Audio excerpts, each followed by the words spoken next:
Na sasa tuelekee mkoani Simiyu.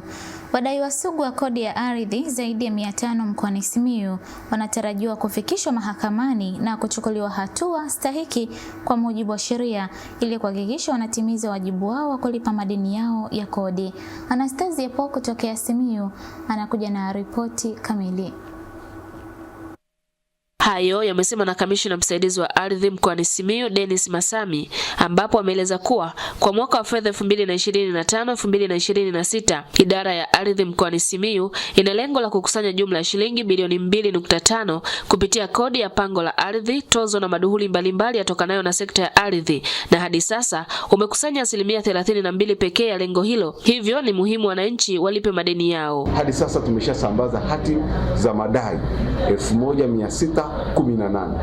Wako zaidi ya watu 500 ambao hati za madai zime-expire lakini hawajalipa. Tutawafikisha mahakamani. Na bado zoezi la kusambaza hati za madai kwa wengine ambao ni wadaiwa sugu linaendelea.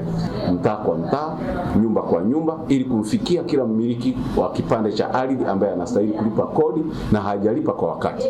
Hizo hati zote za madai zina thamani ya shilingi bilioni 1 na milioni 300.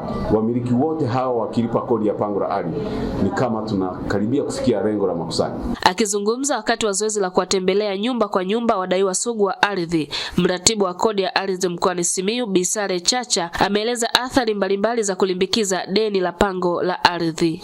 Cha kwanza kabisa inaweza ikawa ni riba kwenye lile deni ambalo kunadaiwa. Lakini pia katika ardhi kuna miamala mbalimbali inafanyika. Labda ni kuuza, na ukishauza mnatakiwa mbadilishe nini? Jina la umiliki, si ndio? Huwezi ukafanikisha hilo kama unadaiwa kodi ya pango la ardhi. Ardhi pia hutumika kwa miamala ya dhamana na rehani.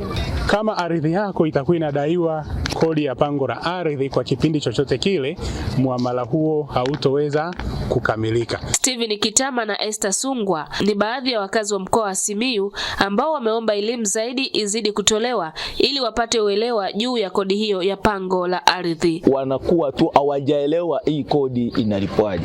Wakishaelewa kwamba hii kodi inalipwaje, Watanzania ni watu ambao wanalipa kodi. Ila ni serikali yetu tu haitengenezi mfumo mzuri ambao wa kuelimisha wananchi waelewe kwamba hapa anatakiwa alipe kodi. Tulikuwa tumelimbikiza sababu ya kuwa hatuna elimu.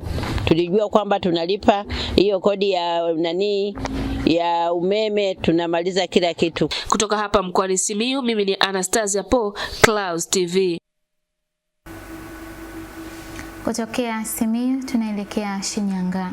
Katika